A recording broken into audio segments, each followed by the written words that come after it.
ATI news, पड़ताल हर खबर की। देश में हर दिन कोई न कोई चुनाव होता रहता है। इसी क्रम में यूपी के जौनपुर में मल्हनी सीट से उपचुनाव होने जा रहा है, जिसका आगाज भी शुरू हो चुका है। लेकिन इससे पहले हम आपको एक नज़र दिखा देते हैं मल्हनी विधानसभा का गणित क्या है। मल्हनी विधानसभा में कुल 3 ब्लॉक हैं। इनमें सबसे अधिक बाहुल्यता यादव वोटरों की है, जिनकी संख्या करीब 80,000 के ऊपर की है। फिर आते हैं दलित वोटर, जिनकी संख्या करीब 60,000 के ऊपर की है। वहीं क्षत्रिय वोटरों की संख्या भी 50,000 के आसपास की है। इसके साथ ही मुस्लिम वोटों की संख्या 40,000 के ऊपर की है। अब देखना है कि इन वोटरों के आगे किसकी जादुई छड़ी काम आती है। वहीं जौनपुर में आज योगी आदित्यनाथ के दौरे के बाद से बीजेपी के पत्ते खुलने का नाम नहीं ले रहे। बीजेपी के एक नेता ने बताया कि इस सीट से बीजेपी ही चुनाव लड़ेगी, और जो लोग बता रहे हैं कि निषाद पार्टी भी चुनाव लड़ेगी, वो महज भ्रामक प्रचार है। वहीं मल्हनी विधानसभा पूरी तरीके से ग्रामीण क्षेत्र होने के कारण यहाँ के लोग सुविधाओं के ऊपर वोट देते हैं। यहाँ के बुनियादी मुद्दे हैं बिजली, सड़क, चिकित्सा और शिक्षा, जिनके ऊपर ही ये लोग वोट दे सकते हैं। नमस्कार, आप देख रहे हैं एटीआई न्यूज़। मैं आपके साथ हूं दिव्यांशु सिंह, और आज हमारे साथ मौजूद हैं मल्हनी विधानसभा से जो एज ए प्रत्याशी देखे जा रहे हैं, लेकिन क्या पत्ता खुला है वो हम इनसे जानेंगे। तो सबसे पहले मेरा सवाल है सर आपसे कि कौन से वो मुद्दे हैं जिन पर आप ये चुनाव लड़ने जा रहे हैं। मल्हनी विधानसभा जी का जो चुनाव होने जा रहा है, जी आज माननीय मुख्यमंत्री जी जौनपुर के धरती पर आए थे। जी इस सिराजे हिंद के धरती पर सर्वप्रथम मैं उनका स्वागत, अभिनंदन, वंदन करता हूँ। स्वर्गीय लालजी सिंह के नाम से सिकरारा से लेके बरई पार तक कि रोड का चौड़ीकरण, 100 बेड का हॉस्पिटल, राजा यादवेंद्र दुबे, स्वर्गीय राजा यादवेंद्र दुबे जी के नाम से जो सेतु पुल का एक बहुत उसका वो निर्माण हुआ है जी और एक राजकीय इंटर कॉलेज निषाद राज्य के नाम पर मल्हनी के लिए 50 ऐसे रोडें, ऐसे सड़कें हैं कि जो कि मुख्यमंत्री जी उसको स्वीकृत किए हैं। 50 कम से कम मल्हनी विधानसभा में। और जहाँ तक आपके ये सवाल है कि टिकट का ये सवाल है, ये भाजपा नेतृत्व तय करेगा, संगठन तय करता है, प्रदेश और देश। तो जिसको प्रत्याशी बनाएंगे, हम लोग भाजपा कार्यकर्ता हैं, हम लोग साथ रहें। बड़ा यह अहम हो जाता है जब निषाद जी के नाम पे कुछ यहाँ पर लोकार्पण किया जाएगा या कुछ बनने की दृष्टि में है, और उसके बाद भी यहाँ आप दोनों लोग अलग अलग क्यों लड़ रहे हैं, ऐसा क्यों है? कौन अलग अलग? निषाद पार्टी शायद आपसे अलग है। नहीं, निषाद पार्टी भाजपा के साथ है। अच्छा, गठबंधन है यहाँ पे, दोनों में से दोनों का गठबंधन है, एक ही कोई चुनाव लड़ेगा? गठबंधन है, वो एक साथ रहेंगे। निषाद, संजय निषाद जी के जो निषाद, वो गठबंधन, भाजपा के साथ गठबंधन है, वो साथ हैं, वो कहाँ अलग कहाँ है जी। ये तो र्यूमर गलत हो रहा है। अच्छा जी, र्यूमर गलत किया जा रहा है। बीजेपी की दृष्टि से कौन सी 2 पार्टी हैं जो इस उपचुनाव में अहम हैं? कौन सा 2 पार्टी? दो पार्टी आपके हिसाब से? जो भी लड़ेगा बीजेपी से लड़ेगा, बीजेपी से किसी की लड़ाई नहीं। बीजेपी की दृष्टि से 2 पार्टी क्या 2 पार्टी?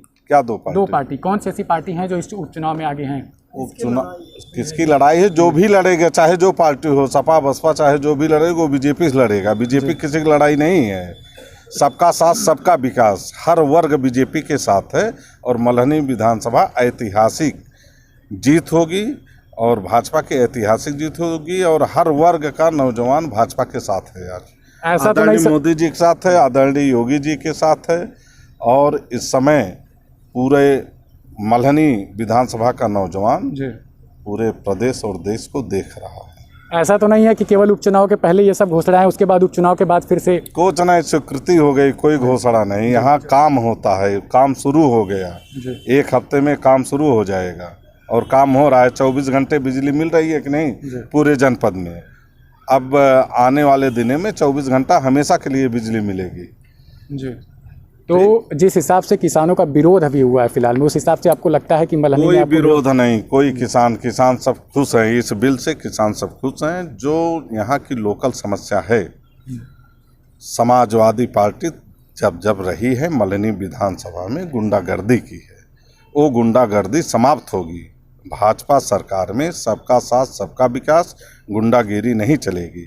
समाजवादियों की गुंडई वहाँ से मल्हनी विधानसभा से इस बार खत्म हो जाएगी। वहाँ का हर नौजवान, हर वर्ग का नौजवान, अपने तिराहे चौराहे पर सम्मान से जी सकेगा। तो ये तय है कि बीजेपी और निषाद पार्टी दोनों में से किसी एक का चेहरा होगा। एक का बीजेपी का होगा, बीजेपी चुनाव लड़ेगी। आज कमल चुनाव लड़ेगी, कमल का निशान लड़ेगा। आज मुख्यमंत्री जी आए, आदरणीय सुनील बंसल जी संगठन मंत्री आए थे, वो कहे मल्हनी उपचुनाव की तैयारियां वो काफ़ी तेज़ी से हो रही हैं। बीजेपी की लगातार बैठक जारी है। आज हमें पता चला है कि कुछ टाइम पहले यहीं पर योगी आदित्यनाथ भी आए थे। उसके बाद क्या इस सीट को लेकर पत्ते खुले हैं या नहीं, वो हम अजीत यादव जी जो कि इस रेस में हैं आप जी सीट से बिल्कुल रेस में हैं ये, और सीट किसको मिलेगी लड़ने के लिए वो फिलहाल क्लियर हुआ है या नहीं? नहीं, अभी क्लियर नहीं हुआ है और पार्टी बैठक कर रही है और पार्टी के लोग जो है तय करेंगे कि कौन चुनाव लड़ेगा यहाँ। अभी फिलहाल जैसा कि अभी पत्ता नहीं खुला है, लेकिन योगी आदित्यनाथ किन मुद्दों को लेकर बैठक आज की है वो हम इनसे जानने की कोशिश करेंगे। देखिए, योगी आदित्यनाथ ने आज जौनपुर में जो सबसे बड़ी बात कही है वो कही कि टेक्नोलॉजी। जी। जौनपुर कभी शिक्षा की नगरी हुआ करता था और प्राचीन काल से यहाँ शिक्षा जो है वो प्रथम स्थान पे रही। तो और आप देखिए कि पूरे प्रदेश में यह जनपद सबसे शिक्षित जनपदों में आता है। यहाँ आईएएस और पीसीएस की फैक्ट्री कहा जाता है इस ज़िले को। लेकिन यहाँ पर एक परंपरागत शिक्षा तो यहाँ मिलती है, परंपरागत तरीके से लोग यहाँ शिक्षा ले रहे हैं। लेकिन जो सबसे बड़ी बात आज योगी आदित्यनाथ ने कहा है, मैं अपने जीवन काल में जब से मैं राजनीति में आया हूँ, करीब 20 साल हो गए, मैंने पहली बार किसी मुख्यमंत्री के मुंह से ये बात सुना है कि टेक्नोलॉजी जैसा शब्द सुनकर के मुझे अपार खुशी है। और योगी आदित्यनाथ ने जो इधर राजनीति में जौनपुर की राजनीति में यहाँ के प्रतिनिधियों ने कभी ये मुद्दा नहीं उठाया था, आज योगी आदित्यनाथ जी बोल गए।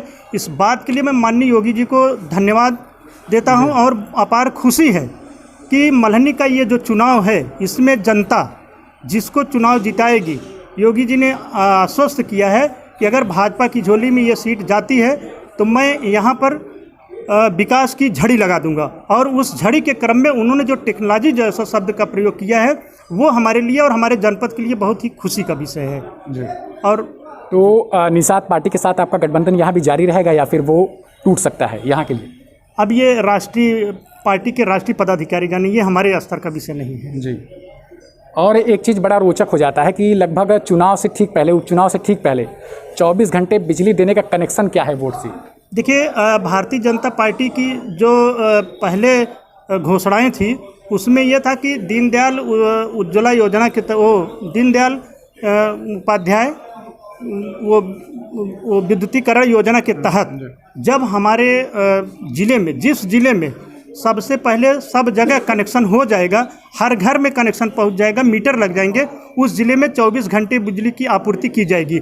उस ज़िले में आपका जौनपुर आ चुका है, इसलिए जो है यहाँ 24 घंटे बिजली देने की बात की गई है, न कि ये चुनावी घोषणा है। अच्छा, तो मतलब अब ये तय है कि 24 घंटे बिजली अब परंपरागत रूप से हो जाएगी, चलती रहेगी ये?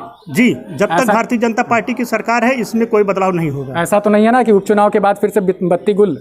जी नहीं, ऐसा कुछ नहीं है। ये भारतीय जनता पार्टी की पहले की घोषणाएं हैं, उसमें कहा गया था कि जिन जनपद में प्रत्येक घर में जब मीटर हो जाएंगे, कनेक्शन हो जाएंगे और बिजली के तार जो है चुस्त दुरुस्त हो जाएंगे, उसके बाद 24 घंटे विद्युत दी जाएगी। उस क्रम में ये घोषणाएं हुई हैं, चुनावी मुद्दा नहीं है ये। जी। फिलहाल बीजेपी के पत्ते से कौन उतरने वाला ये तो क्लियर नहीं, ये तो पार्टी तय करती है। अच्छा, बीजेपी की दृष्टि से कौन सी ऐसी 2 पार्टियां हैं जो इस लड़ाई में आपको दिख रही हैं आगे? मैं नाम नहीं लूँगा। नाम नहीं लेंगे? जी, बीजेपी ही जीतेगी, बीजेपी ही जीतेगी, बस जी, कोई दूसरी पार्टी नहीं है। चलिए, फिलहाल हमारे साथ जुड़ने के लिए आपका बहुत बहुत धन्यवाद। और हम आशा करते हैं कि जल्द ही इस मल्हनी उपचुनाव सीट के लिए पत्ते वो खुल जाएंगे कि कौन यहाँ का राजा होगा, वो तय हो जाएगा। फिलहाल ATI न्यूज़ के लिए मैं दिव्यांशु सिंह आपका धन्यवाद करता हूँ।